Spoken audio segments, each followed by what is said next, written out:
Pues ya, muchas gracias por invitarme, por tomarme la palabra de visitarlos. Me gusta visitar Cuernavaca y, sí, bueno, ver cómo va creciendo la sanga. Sí. Eh, escogí este título, más o menos. No, creo que mandé un par de sugerencias. Dije, bueno, ¿de qué quieres hablar? Yo, pues aquí está mi menú de este mes. Y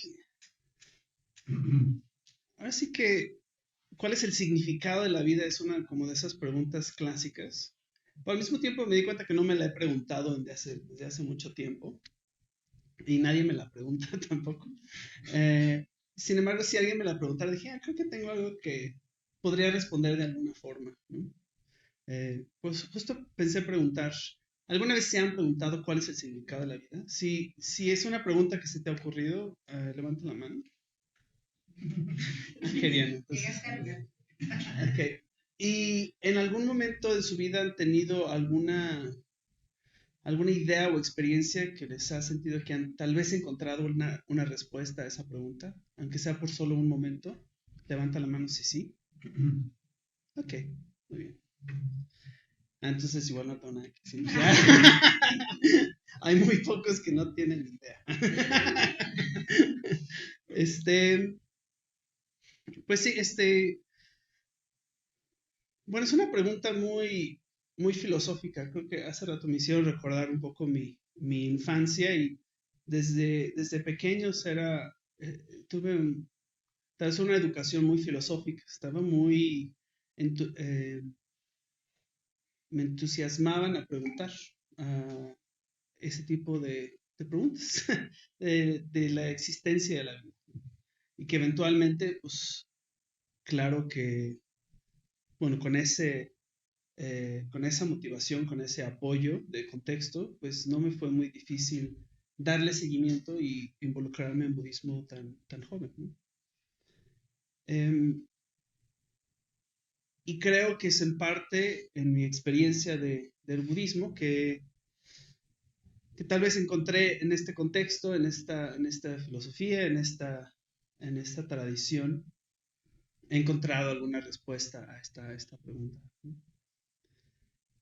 Así que, pues sí quiero hablar cuál es el significado de la vida, cuál es el propósito de la vida, el propósito de la existencia, casi. Em, y para esto, pues pensé en empezar así que desde el principio de la existencia, desde el principio de la vida. En el budismo tenemos los elementos. ¿Cuáles son los elementos? Así que los ingredientes que están presentes en toda la existencia. Y estos son 6. Está el elemento tierra, agua, aire, fuego, el elemento conciencia y el espacio. Algunos de ustedes estarán familiarizados con esto. De vez en cuando también diré palabras en Pali para que sepan los que ya tienen un poco de experiencia como de qué estoy hablando. Pero si no entienden lo que dije en Pali, lo acabo de decir en español o lo habré intentado. Entonces, estos elementos son es todo lo que está presente. Y justo ahorita meditando, pensé, bueno, me acordé de la tabla de elementos que me enseñaron en la prepa, que creo que ha crecido desde que yo estudié esta tabla de elementos. Pero así que estos elementos solamente, así que representan o están presentes en los primeros 4 elementos en el budismo. Así que incluso, ya no sé cuántos elementos hay en la tabla de elementos ahorita. ¿Alguien sabe cuál es el último? Yo me quedé creo que en 92, no es así. No menos 30, 36, quién sabe. Esos solo representan el pues sí, cuatro sextos de los elementos en el budismo. El elemento tierra ese aspecto de la existencia que se expresa de una forma muy sólida, muy rígida, que no cambia, que presenta una resistencia mucho más clara, ¿no? El elemento agua es esa calidad de la existencia, de lo que está presente, qué es más fluido, qué es maleable, qué es pues sí, lo líquido, ¿no? El elemento fuego es que ese aspecto de la existencia o de la realidad, lo que se presenta de forma cálida, que está en la presencia y en la ausencia de temperatura. Eh, Tal vez, no estoy seguro, pero tal vez la luz, tal vez viene de ahí, pero no estoy seguro. Pero es más del aspecto cálido, ¿no? El elemento aire, ese aspecto de la experiencia que es aún más sutil, aún más suave, más efímero. Eh, el elemento conciencia es lo que nos permite, bueno, lo que percibe, lo que interactúa con estos elementos, que permite pues presenciar y, y, bueno, en nuestro caso a veces manipular también los elementos. Y el elemento espacio es en todo lo que está presente, ¿no? Es donde está, es casi el contenedor donde estos elementos toman lugar. Entonces ahora sí que si fueran ingredientes de la existencia, no sé, tal vez el elemento espacio es el cuenco, la conciencia es, bueno, los otros elementos tal vez son, si está haciendo un pastel, la harina tal vez es el de tierra, etcétera, etcétera. Y el elemento conciencia es lo que percibe, lo que nos ayuda a pues interactuar con la receta y traer la receta a la existencia. Y bueno, hablando un poco del surgimiento de la vida, ahora sí que desde una reflexión budista, lo que vemos es que estos elementos llegan a interactuar de formas más ricas y complejas, trayendo a la vida, eh, trayendo a, la, a manifestarse la vida en diferentes formas. Así que en esta charla estoy presentando un poco de una metafísica, si quieres, un poco diferente, una descripción de lo que es de la realidad, que tal vez es diferente es un poco diferente, pero complementaria e incluso correctiva de aspectos reductivos materialistas, ¿no? Pero con esto espero poder apuntar a realidades que las historias que prevalecen en nuestra cultura pseudocientífica no nos permiten acceder, ¿no? Entonces me gusta pensar que en estos elementos pues sí están como estos ingredientes y también existe, hay como este nivel de los elementos y hay algo diferente que es que tal vez es como lo que es lo trascendental, lo bueno, la belleza, la verdad, la realidad en sí misma. Bueno, eso lo dejo ahí en un ratito y al rato lo recojo. Pero entonces estos elementos, cuando en el surgimiento, en la creación, en el experimento de la manifestación de la vida misma, surgen, bueno, tradicionalmente sabemos de la evolución, de la historia de la evolución. Como nos la cuentan, es como elementos, ya sean 4 o 6 o 16, 36, no sé cuántos elementos, se mezclan justo así como una receta, así al azar, y de repente encuentran casi por accidente movilidad, se encuentran unos a los otros, se consumen, crecen, se hacen más complejos, y de vida, primero surge la vida orgánica, ¿no? Las plantas responden a la luz, crean fotosíntesis, crecen más hacia la luz, luego surgen, o a la par surgen otros tipos de organismos que responden a estos, que necesitan de estos otros organismos para vivir, para crear, para evolucionar. Pues dentro de este proceso evolutivo ves que, bueno, tanto las plantas responden a la luz y los animales parecen intentar manifestar eh, bueno, manifestarse de forma creativa en relación a eso que es bello. Y ves animales que creen se hacen más hermosos para atraer. Bueno, no sé si, bueno, esa es la historia que a veces nos cuentan, ¿no? Que los animales se hacen más hermosos para atraer los unos a los otros. O más bien me gusta más pensar que en su azar, en su experimentación, en su juego, en su creatividad, cuando encuentran que han tomado una forma hermosa, otras personas responden a esa cosa que es hermosa y eso facilita la reproducción y la evolución. Ahora, algo de lo cual que no se habla, eh, tal vez es, bueno, en la ciencia, es como, ¿por qué tendríamos que responder a la belleza?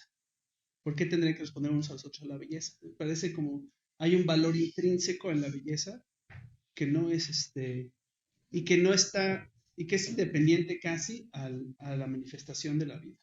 Entonces creo que la vida en realidad intenta manifestar la belleza y dentro de esa manifestación está el reconocimiento mutuo de la belleza y entonces hay una atracción. Bueno, incluso antes de la vida, creo que me aceleré, pero antes de la existencia de la vida, cuando solamente tienes el elemento tierra, si quieres, cuando existen los planetas, surgen en esta atracción en correlación con estos astros luminosos. No podemos alejarnos o no existimos como planeta puramente en relación con estos astros luminosos gigantescos. ¿De dónde surge esta atracción? Y tal vez ya habrán sentido también cuando encuentran a alguien hermoso o algo hermoso, ya sea una persona o una pieza de música, hablamos en esos términos también de atracción, ¿no? Se siente ese jalón a aquello que está manifestando con belleza.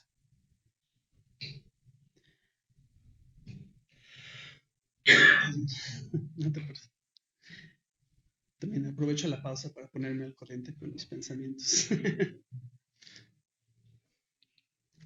Entonces, en esta como metafísica que presento, es que están los elementos presentes y están esta cosa, lo bello, la verdad, lo trascendental, lo bueno.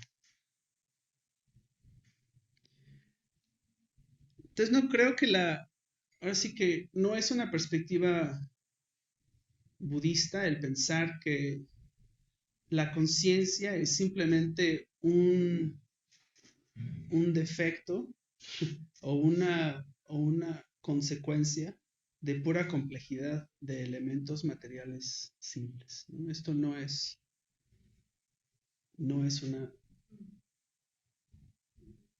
sí, creo que no es una perspectiva budista. La conciencia está presente en los elementos, a través de los elementos, se nos manifiesta en nuestro cuerpo, pero no es un producto, o no me acuerdo, no sé cuál es la palabra, como un producto de defecto, no es una palabra así, producto, ahí no. Eh,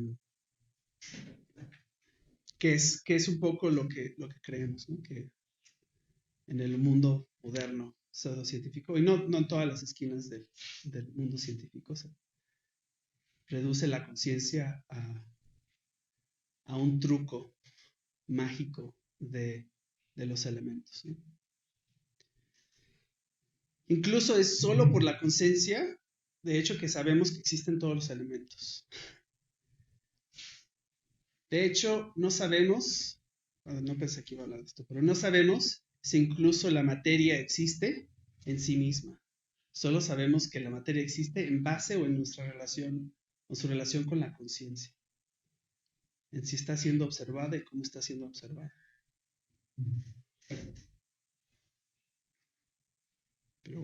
hablar de eso.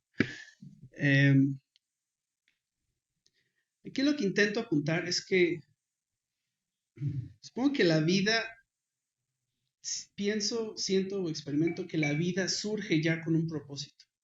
Y tiene este propósito, o solo tal vez un propósito, una respuesta en búsqueda de esto que es bello, lo que es real, la verdad, en sí, en lo trascendental, la belleza última, ¿no? Y que toda la manifestación, todo lo que um, la vida en todas sus manifestaciones encuentran la expresión o buscan la expresión a la belleza y responden a la belleza. Y que la belleza no está presente simplemente para ser usadas, para atraer, para reproducirse, por ejemplo. Esa es una forma muy empobrecida, en realidad, de relacionarse con la belleza, ¿no?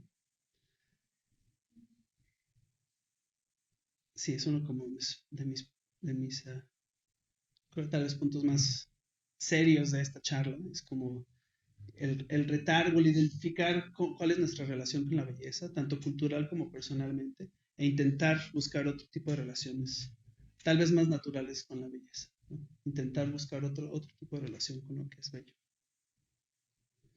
Y nos damos cuenta que, por ejemplo, entre culturas, la expresión de la belleza, incluso entre culturas, identificamos una pieza de arte, ¿sabes?, desarrollada en Japón o en Tibet. Lo podemos identificar a pesar de que nuestros contextos son completamente diferentes. E incluso podemos identificar lo que es bello en otros animales, ¿no? O sea, estaba pensando en un pavo real hace rato, ¿no? Como en la complejidad y belleza del plumaje, lo entendemos. Sabemos que es bello, ¿no? No porque lo queremos usar, lo queremos explotar, o nos queremos reproducir con un pavo real, ¿no? Entonces, bueno, ese es de los primeros problemas con a veces alguna versión o interpretación muy reductiva y utilitaria de la evolución. Que bueno, igual y no tienen. Entonces, tal vez me estoy enojando con algo que no está presente, pero si tienen esa idea o les han contado esa historia, pues no se la crean, no úsenla a la ligera. Tal vez hay otras versiones, otras perspectivas de esta historia de la evolución. Entonces, mi maestro, el fundador de esta orden, Sangrashita, habla, por ejemplo, de la evolución baja y la evolución alta. ¿Así se traduce? ¿Así le traduce? Inferior, superior. Inferior y superior. Bueno, tampoco suena genial, pero inferior suena un poco pedante, ¿no? Pero me gusta la evolución como un poco más, digamos, la más, pues sí, me gusta la baja y la más alta. Me parece menos juiciosa. Pero bueno, si quieres, si no te molesta inferior, pues es eso, ¿no? Entonces, hasta ahora somos productos de la evolución, somos productos evolutivos y dentro de esta evolución, pues hemos manifestado cosas muy buenas y muy creativas, pero también en el camino pues hemos agarrado hábitos pues no muy útiles. Nos hemos hecho de malas costumbres, supongo.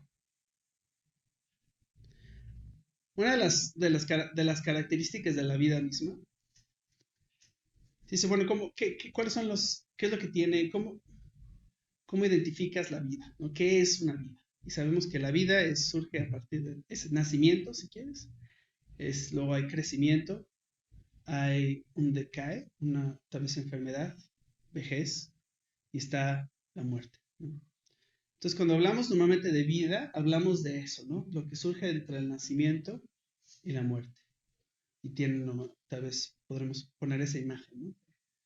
El nacimiento crece, decae, cesa. Y la vida no solo no es en abstracto, normalmente identificamos la vida en individuos, ¿no? En caracteres. Ustedes también, yo estoy bien. Y nuestras vidas en el tiempo, pues surgen en diferentes partes, ¿no? Entonces son diferentes olas. Estamos en diferentes estadios de nuestra vida.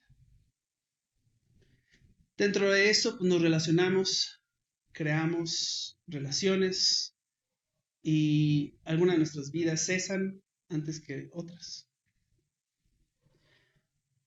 Dentro de nuestra necesidad para coexistir, nos apegamos unos a los otros, no solamente por nuestra apegada a sobrevivir, pero también por nuestra propia mutuo reconocimiento cuando algo está bello, o la bondad, etcétera, ¿no? Nuestro propio deseo de crecimiento uno a los otros. Creamos relaciones y le queremos dar continuidad. Sin embargo, la vida cesa, unos nos morimos antes que otros. Y esto nos produce sufrimiento. Entonces, otra de las características de la vida misma es que encontramos en la vida no solamente belleza, lo bueno, la verdad y lo trascendental, sino también encontramos que no es perfecta, encontramos sufrimiento. Tal vez cuando se preguntaron cuál es el significado de la vida, es que la encontraban tal vez dolorosa, ¿no? Como para qué me estoy poniendo, no sé, español, para qué soporto este sufrimiento, ¿no? ¿Por qué le voy a dar seguimiento? ¿Cómo se dice? Why would I put on with this? ¿Cómo dirías eso? ¿Por qué me pondría? ¿Sí soportar esto? Sí. ¿Para qué? ¿Por qué? ¿Mm? ¿O por qué tengo ¿Para qué la creación, si quieres, me está mandando esta experiencia de sufrimiento? ¿Cuál es el propósito? Tal vez nos los preguntamos porque eh, a lo mejor no algo de sufrimiento normal, pero parecía como que le faltaba eh, valor, ¿no? Como que tal vez no tenías dolor físico o no habías perdido a nadie, o simplemente le falta propósito, ¿no? A veces, ¿no? Te preguntaste como, ¿y qué hago con esta salud? ¿Y qué hago con esta vida y este dinero y esta libertad? ¿Con esto qué hago? ¿No? Tal vez es la falta de dirección que en sí misma la encontraste insatisfactoria. Este sufrimiento, en el budismo también lo tenemos, está descrito en tres formas diferentes, cuatro. Creo que son tres. Bueno, hasta ahora no solo me acuerdo de tres. A cierto me acuerdo de la cuarta. Una es el dolor físico, sufrimiento, sí, sufrimiento físico. El otro es el sufrimiento psicológico. ¿Mm? Odio, exacto. Sí, sí, sí, exacto. Entonces igual el dolor físico es eso, como inmediatamente incomodidad, ¿no? Te cortan una mano. Eso es inmediatamente físicamente doloroso. Eh, el dolor psicológico, que también no es excelente palabra, pero no es algo tan físico, es algo, no sé, al que te gustaba, no le gustas. Duele. Empezó a cantar Kalimba en mi cabeza. Así pasa de cuando no hablo español, luego hablo español otra vez y tengo una mente altamente asociativa, entonces escucho palabras en español, incluso de mi boca, que no había escuchado desde hace mucho, y una canción llega a mi cabeza. Entonces tengo ahora Kalimba. Porque duele, duele la fantasía. Entonces, ese es dolor psicológico.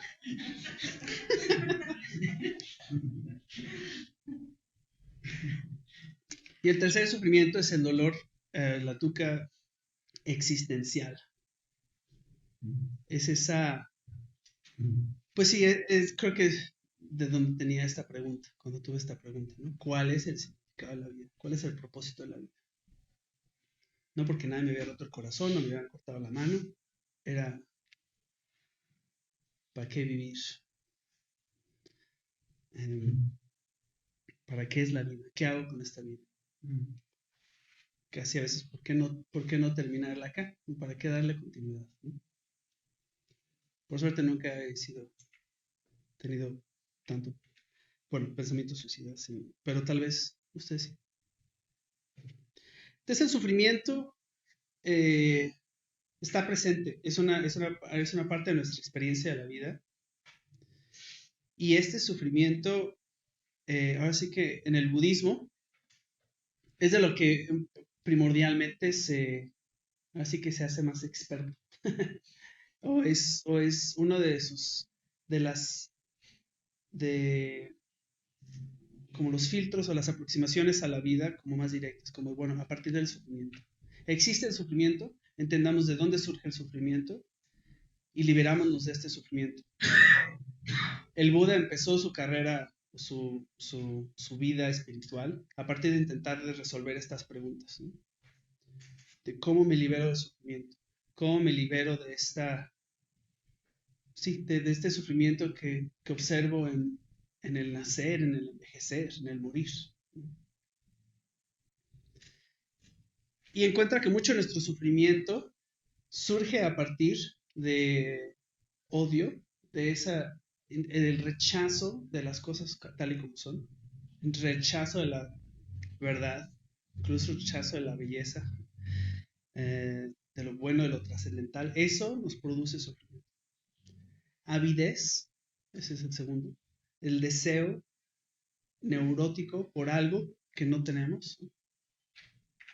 Y la ignorancia también, el no querer, o incluso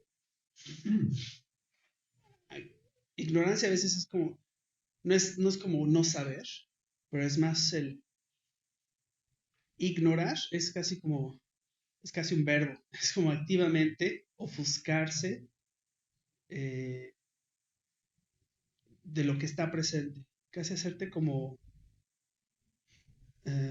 numb, ¿cómo dices numb? Adormecerte de lo que está presente, sí. Entonces, como a veces ves eso, que si alguien está sufriendo mucho y no quiere, no sabe cómo interactuar con esto, o sea, alcohol o drogas y cosas así, no como una forma de evadir la experiencia, ¿no? A veces, bueno, no solamente drogas, puede ser una serie de televisión, lo hacemos de muchas otras formas. Scroll en, en YouTube o Instagram, lo que le hagas. Bueno, tengo que apurarme un poquito.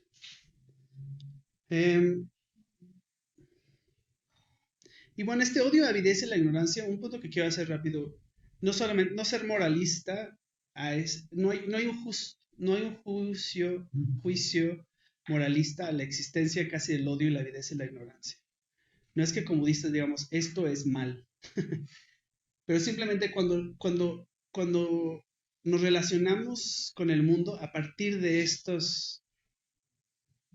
con estas posiciones, con estas reactividades, de esta forma, lo que surge es sufrimiento.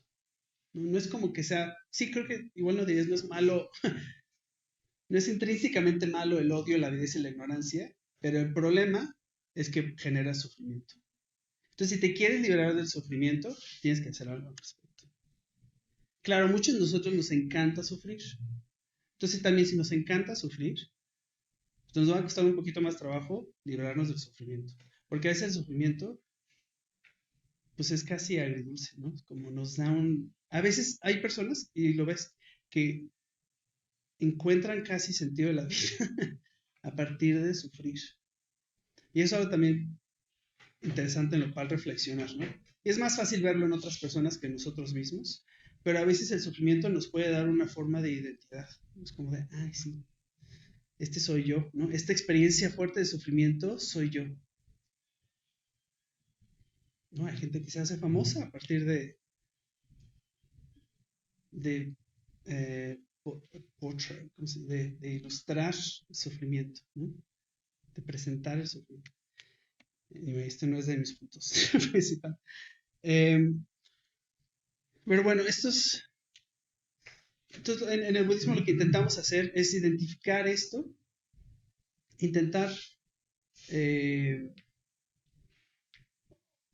pues no ser esclavos de estas reacciones, ¿no? Intentar liberarnos, si es que queremos, de esta forma de interactuar con la existencia.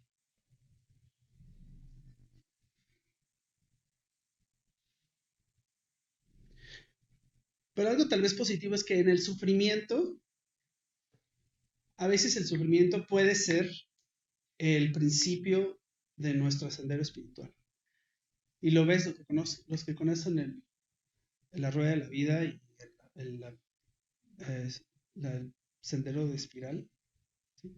Eh, empieza por sufrimiento, porque el sufrimiento a veces puede ser muy buena pista de despegue para nuestra vida espiritual, porque encontramos que, pues sí, como tenemos algo de resistencia en nuestra experiencia de sufrimiento, y eso nos puede servir a surgir. Entonces, a veces, sufrimiento tiene esta interesante forma en nuestra vida, que puede ser adictiva, nos puede identificar, nos puede limitar en cómo experimentamos la vida, pero también nos puede motivar a algo más, ¿no? Ayer hablábamos de un poco de esto.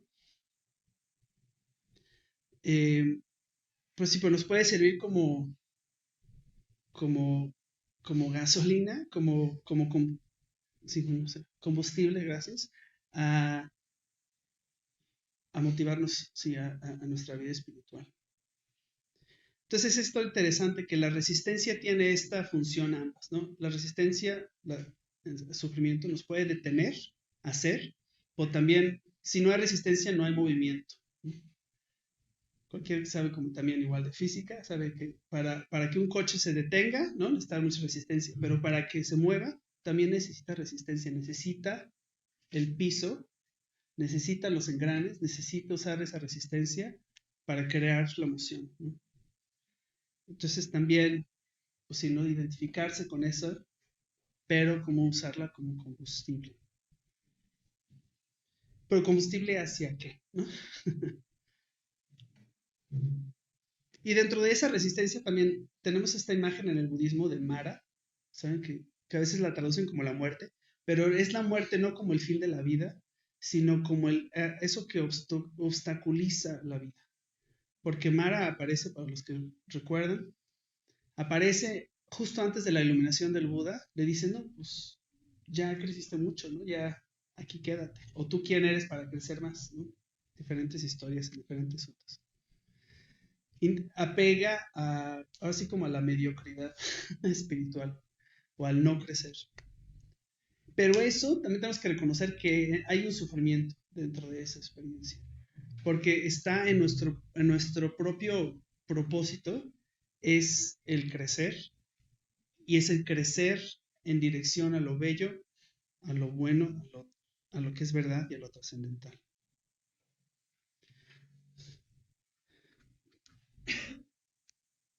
Entonces creo que así que le estoy dando una respuesta a la vida, pero más de una forma más, eh, no sé, como apuntando tal vez, como cuál es el área donde encontrar el significado de la vida. Pero a partir de intentar apuntar, de hecho, al propósito que ya está presente en nosotros, que es este deseo intrínseco, ¿sí? Una de esas dos, a, a crecer, a crecer como personas, a crecer, a evolucionar, ¿no? No solo como especie, pero como individuo. Y ahí es donde Sangrach te habla también de la evolución superior o la evolución como más alta, ¿no? Entonces ya somos productos de evolución biológico, químico, físico, etcétera. Pero ahora está dentro de nosotros crecer de forma espiritual. Y eso es en camino en relación a lo trascendental, a lo bello, a lo bueno, a la verdad de sí mismo. Entonces, Entonces no creo que encuentres tal vez como significado de la vida en sí mismo, sino puedes estar o no en armonía o en relación con ese propósito natural de la vida, dependiendo de cómo estás interactuando en la vida, en relación con estos, con lo bueno, con lo trascendental, con lo que es bello. Entonces, puse aquí 3 palabras eh,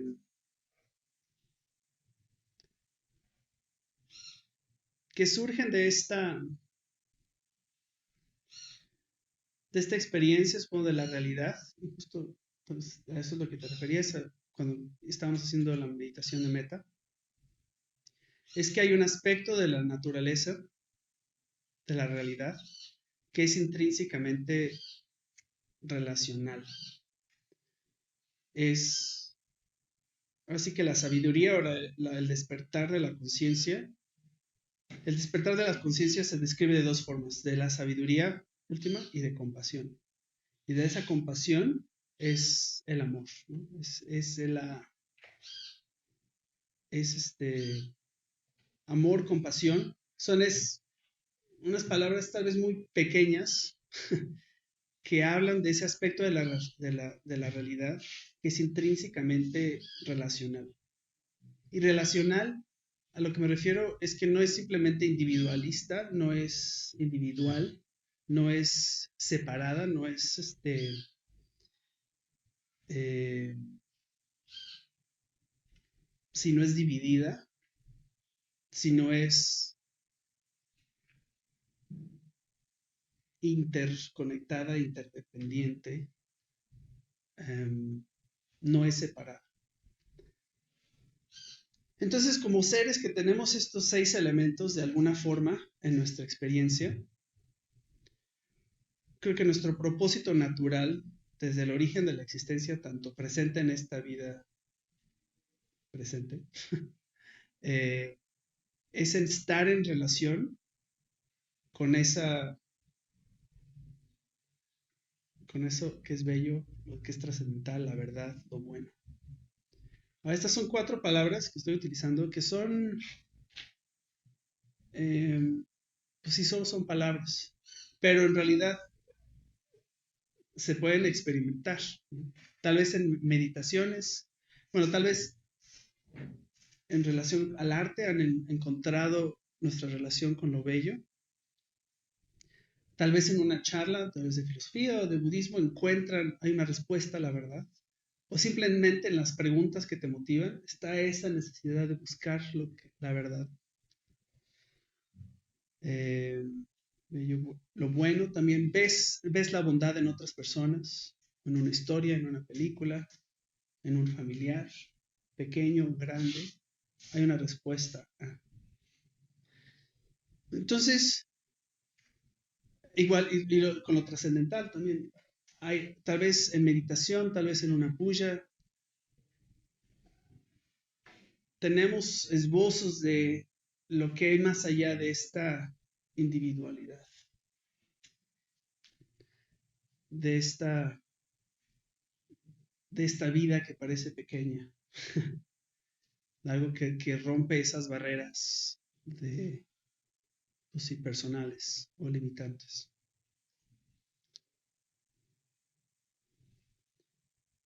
Entonces creo que para saber, para estar en relación con el significado de la vida o el propósito de la vida en sí mismo, es estar en relación, en responder a estas 4 cosas que estaba hablando y tomar responsabilidad. Eso es tomar acción que nos permite estar en relación a estos 4 valores que estaba hablando.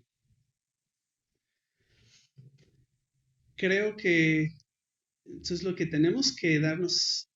Supongo que la percatación principal de esta charla fue una frasecita que me surgió no sé, no hace mucho tiempo, un par de años. Es como identificar que no soy un producto no soy un producto pasivo de la existencia, sino un participante activo de la creación. Voy a repetir. Que no soy un producto pasivo de la existencia, sino un participante activo de la creación.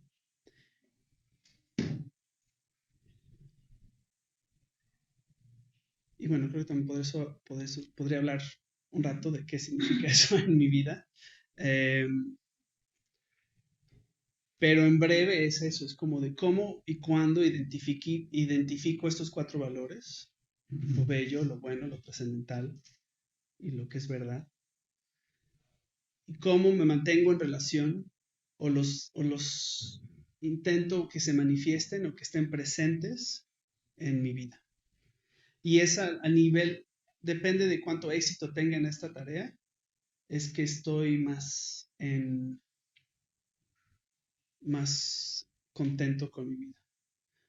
O lo menos me pregunto cuál es el significado de la vida. O sea, no, ni es pregunta, no es como me es obvio que eso es lo que estoy haciendo, eso es lo que voy a hacer, eso es lo que intento hacer y es lo que más vale la pena hacer de mi vida.